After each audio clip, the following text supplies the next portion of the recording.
Hi, viewers. Welcome to another edition of Mary Clinic Live. How are you today? I remain your host, Marital, and hopefully thank you to everyone for joining us again today on another edition of Mary Clinic Live. Thank you to our new subscribers, our new joiners on our Mary Clinic group as well on Facebook. Thank you so much to our returning subscribers as well on YouTube and all our new join us on YouTube. Thank you so much for always watching our videos, supporting us. Thank you, thank you, thank you. I'm so grateful.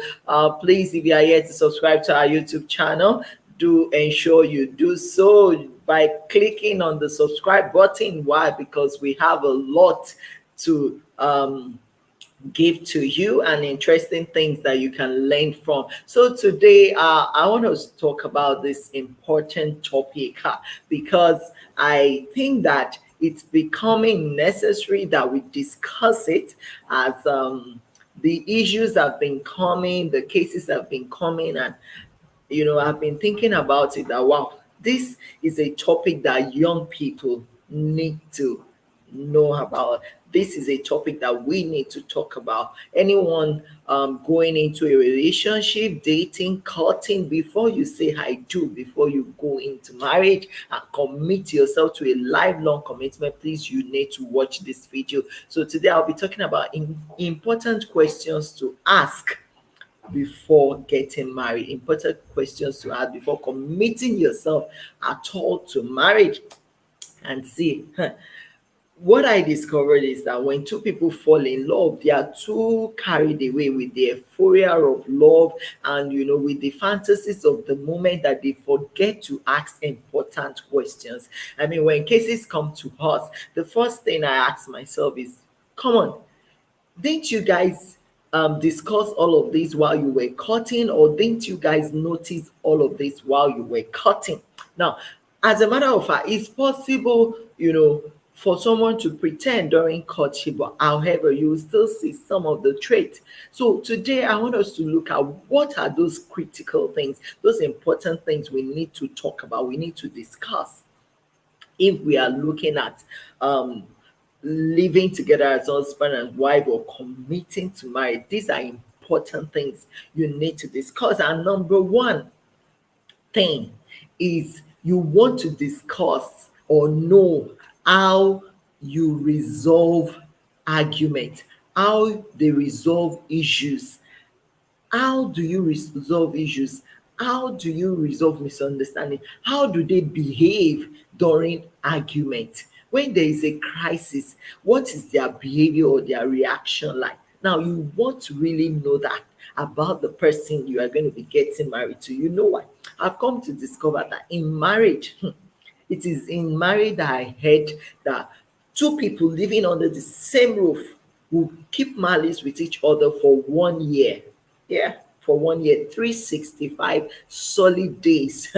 Two adults would rather take to keeping malice than sitting down and having a dialogue to trash out their issues. So you really want to know how that young man, how that young lady you are currently dating in a relationship with handle issues, trash out issues, how they take argument when it's not in their favor. How do they react? You want to really look into that. You want to know how they do it, when they are hungry. Are they the type that slams the door, break things when they are hungry? Are they the type that don't mind exchanging blows, eating, their fellow human being, beating the woman up just because they don't agree with you? Or are you the type that you can cause abuse and wish someone dead?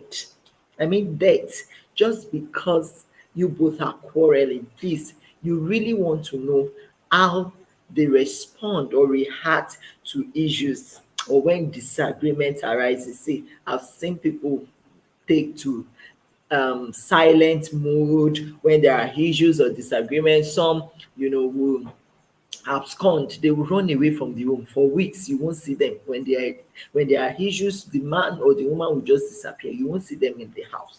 Now, you want to find out what is their own method of resolving issues, resolving disagreement. Is it the type that if you both have disagreement, he will run away, you won't see him for a week? Is it the type that when you both have disagreement, he will deprive you of money for feeding, sex, deprive you of this, deprive you of that? Is it the type that when you both are having argument, he or she can keep malice with you for months? Or is it the type that when he's angry or when she's angry, they throw things, break TV, destroy things and push people down? And they become violent and abusive? Please, you want to find out. You don't want to just commit to I do without knowing all these things. There's this popular cliche or saying that what you don't know will not harm you. But I beg to differ. See, in marriage, that does not apply. In marriage, what you don't know will hurt you. When you get to know what you don't know will kill you. So don't be like someone that will just enter into the bush without having done your proper surveillance to know if there is a lion in that bush. You just say, oh, this bush looks okay, it looks appealing to the eyes, and you go into the bush, and getting there, you discover that there are lions, tigers, things that can kill, devour you there, and you start running helter skelter. That is how some of us do marriage. You just go in, you don't know this person so well, but you go in. So you need to find out how do they handle disagreement. The second thing you want to find out is if they have exes. I mean, ex. If they have ex, what is the relationship like? Are they still connected with their exes? Because see, I've seen exes break marriages. I've seen some people glued to their ex. I mean, they are driving to Lagos, but they are still looking backwards to Abuja. So you need to decide which destination you are going to, because you can't be driving forward and still be looking at your rear mirror. No, there's going to be an accident. Things will definitely fall apart. So you want to know what is his relationship with his ex, with whoever they've dated in the past. You even want to know, did you have issue or a child with that person? Did you both have a child? If the answer is yes, if he had a child, in that relationship with that ex, or you have a child in that relationship with that ex, you want to talk about it. Will this affect your decision to go ahead with the marriage? Are you comfortable, marrying someone who already has children outside of wedlock? Can you take those children as your own? See, these are critical questions you should be asking, and not just taking each other round all the restaurants in town, eating your lives away without asking the important questions. I tell you, what you are hearing today, you will not hear this, in some of our worship centers, but we have that responsibility to tell you that truth, to be open with you and to be honest with you. See, you need to find out all of this. If they've given birth to children before, you want to know how many, who is their custodian, who is their guide, and who are the kids with? Will the kids be moving in with you when you marry them? Are you willing to take care of someone else's child like your own? Does he or she have the resources it takes to cater for that child? Do they have enough love in their heart to take another child that is not theirs as their own? Please, you need to be able to answer all these critical question, because this is, frankly speaking, some people, some wife, some husband, they will not love that your child you had out of wedlock like your own. They won't like their own. They will not. So you want to trash out that area. And it's not that when you're now married, you will now be like, oh, he's showing so much hatred to the boy. Oh, she's showing so much hatred to the boy. These are things you ought to have discussed and trashed out, while you both are cutting. And another thing you want to know is, okay, so are we going to be having children in this relationship or in this marriage? And if we are going to be having children, how many children do you plan to have? Do you believe in family planning? What is your belief about family planning? In case we delay in conceiving children, do you believe in IVF? Can we go for IVF? Do you believe in going to see a gynecologist, to see medical personnel, because they have seen some stubborn men that will say, no, I don't believe in going to see gynecology or seeing doctors. They will, the wife will go for tests, go for screening, but they will refuse to go. You need to check whether those are the kind of people you are going to be dealing with before you dip your head into that marriage. What is his belief? Does he believe in IVF? Does he believe in cesarean section, a CS, in case there is a complication and there's a need to open you up and bring out the baby? Is it the type that will say, no, no, no, no, no, I don't want my wife to have a CS, and we insist that you must give birth through the vagina, thereby losing your life? Check their belief system. You need to know what they believe.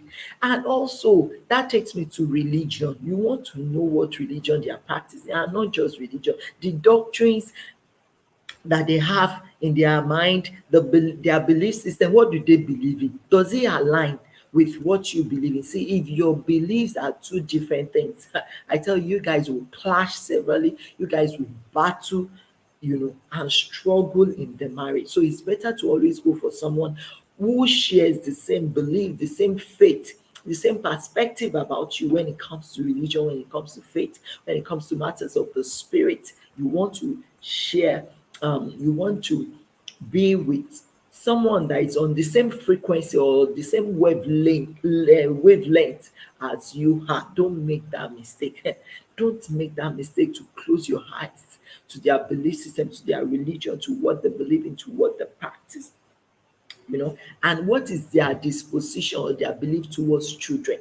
Are they the type that believe that only the mother should take care of the child, or they are the type of people that believe that, both father and mother should be involved in raising the child, training the child? Because see, we have some people out there that they believe that, training of children, raising of children is left to the woman. That is the calling she's called to do. So all she needs to do is to sit down at home and raise children. You need to find out what is their belief, what is their stand, what is their disposition. Is it the type that wants you to be a full housewife? Is it the type that wants to be a full house husband? Yes, because there are some people, all they want is to be a full house husband. They want a wife to go out there work, while they will be the one sitting at home, taking care of the home. So you need to find out all of these things. Ask him or her, what is your disposition or your belief about work, work. Are you the type that believe in work? Are you the type that believe that, we must sit at home, we shouldn't go to work? Okay, we are not going to work. What are the alternative means of livelihood, of our income? You want to know all of that.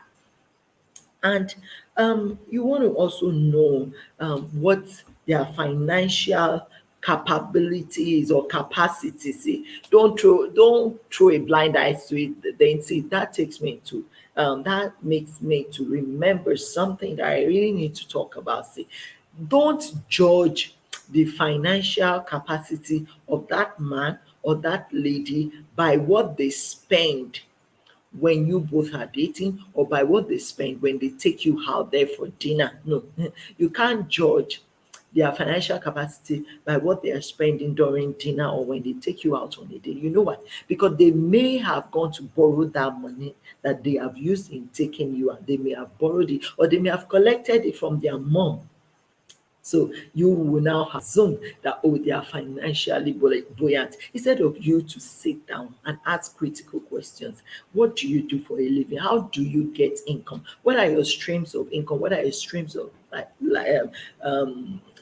what are your streams of income? What are your means of livelihood? How does he or she spend money? You want to understand, you want to know, are they spendthrift? Are they the type that can't keep money, that can't save? You want to know, because that will also help you to know if you should be prepared, to help them in that area of weakness, or you should back out. These are the things you need to know. You need to know their financial capability, their financial capacity. Is it the type that believes that after you both get married, you will go and live in family house, or you go and live with his parents, or live in his parents' house? You need to find out all these things, because see, many people go into this marriage, they rush into it, and they will not say, but he never told me that we are going to live in his parents' house after we get married. That happens a lot. People get married and for financial reasons, because they don't have any form of accommodation, they will go stay in the parents' house. So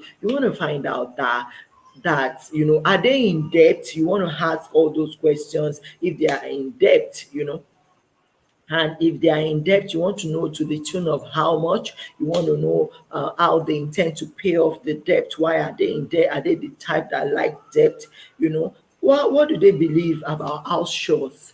Are they the type that believe they should be involved? What do they also believe about in-laws relationship, in relationship with your parents, siblings? What are their belief system? You want to know all of this. Now, these questions are endless. Their sexual life, sexual behavior, you want to know. If they've had multiple partners in the past, you want to know. You want to know quite a number of things. Now, these points are from my book, 100 Questions to Ask Your Spouse to Be Before Getting Married. I'm going to be dropping the link down below, the link to the book. You can download it for a token.